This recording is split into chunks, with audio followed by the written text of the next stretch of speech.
Good day, friends, and welcome back to Joko Yo, Johnston County's rearview mirror into yesterday, where we kick the dust off backroad stories that roar louder than engines and grip tighter than gravel turns. I'm Joey, and today we burn rubber back to Newton Grove, straddling the Sampson-Johnston County line like a hot rod straddling the center line.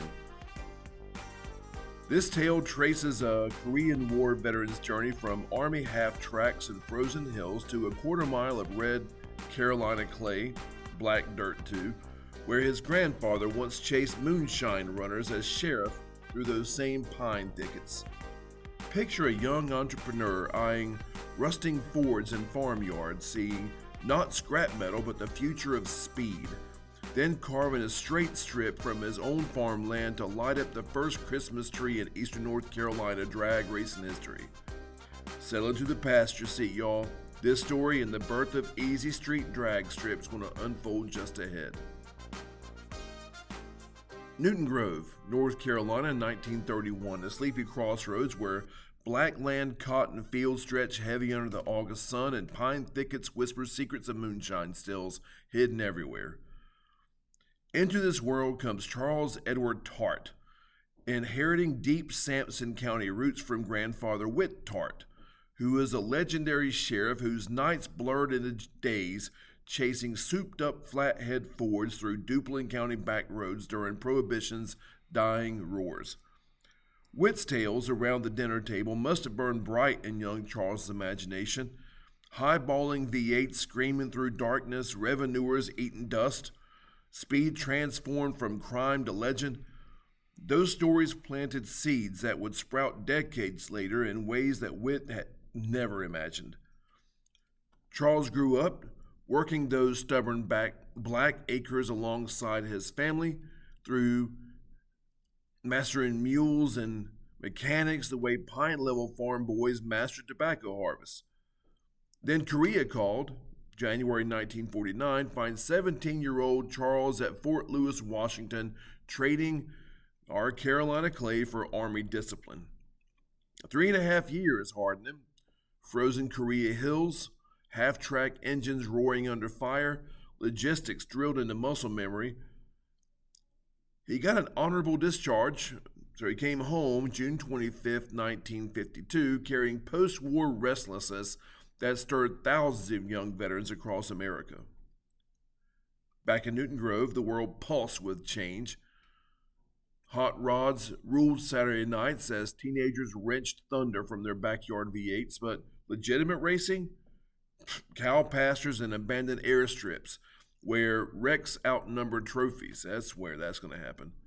Back roads remain. Sheriff Whit Tart territory, moonshine runner playgrounds turned too dangerous even for grudge matches. Charles surveys the scene and sees both problem and solution glimmering in every single rusting Ford carcass, which there are a lot of those, beside tobacco barns. Around 1957, dates blur in racing lore, but the memory holds firm. He paces off a quarter-mile ribbon of his own farmland, clears the scrub oaks and wiregrass, levels the stubborn clay with mule-drawn scrapers and borrowed bulldozers. Gravel arrives by the truckload.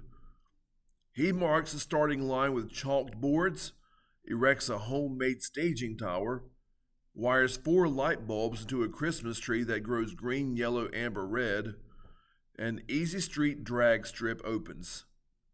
No admission gates, just a mason jar for gas money on a splintered table. First races draw neighbors in faded pickups, children perched on bike handlebars clutching ice cream cones. Engines barked defiance against Sunday silence. Tires spin, gravel flies, and crowds begin to roar from tailgates. And the word races faster than the cars. Durham's foundation shaker, a gutted 56 Chevy breathing flathead fire, makes his first competitive pass here, etching low elapsed times in Newton Grove dirt.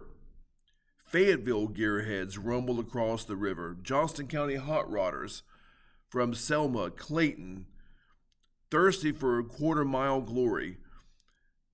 Easy Street transforms from a farm furrow to eastern North Carolina's first organized drag strip, a safe, straight line sanctuary where moonshine runner skills could finally go legitimate. This mattered profoundly in 1957 America. Y'all, the whole movie Grease was about this. NASCAR barely toddled at 5 years old. NHRA organized its first nationals while Charles still poured gravel. Drag racing lived wild in pastures and airport runways where safety meant don't hit the pine tree. Charles brought order. Primitive staging lanes marked with barrels, stopwatches replacing guesswork, basic rules born from Army logistics. Weekend warriors brought their wives and their children. Local economies flickered alive. Gas stations pumped extra fuel for haulers. Country stores slung hot dogs and RC colas by the case. Mechanics thrived, rebuilding blown Hemis. Moonshine echoes reverberated sweetly through the pines. Tart once chased those very same flathead V8s that Charles now times with a pocket stopwatch. Grandfather's sheriff badge traded midnight bullets for a weekend burnt rubber. Newton Grove's rowdy reputation, lawless crossroads where bootleggers ruled the piney shadows, now found a lawful outlet in quarter-mile thunder. Easy Street became a community heartbeat. Church kids snuck peeks from hayloft perches. Farmers wagered nickels on favorite mules, matchups. First kisses sparked amid oily rag piles and makeshift pits. Charles ran weekends, farmed weekdays. No glamour, that wasn't about that, just pure passion, fueling long nights under the drop lights.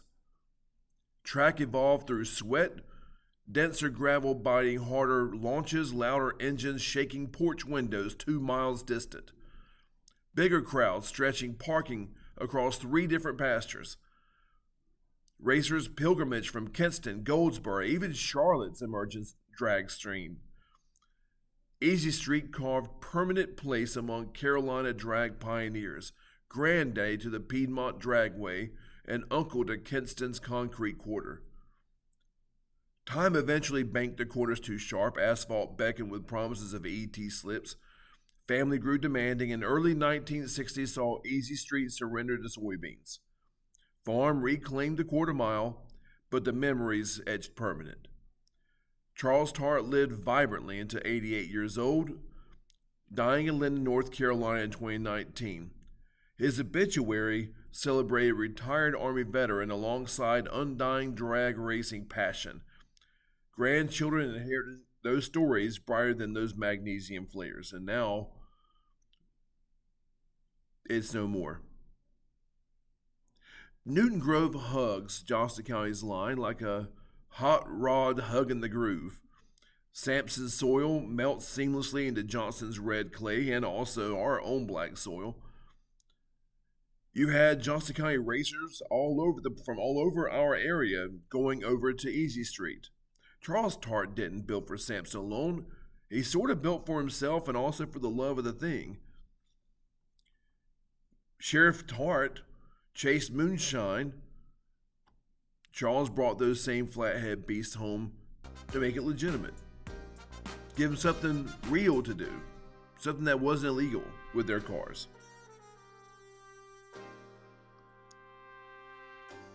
And that's it. Y'all, be good.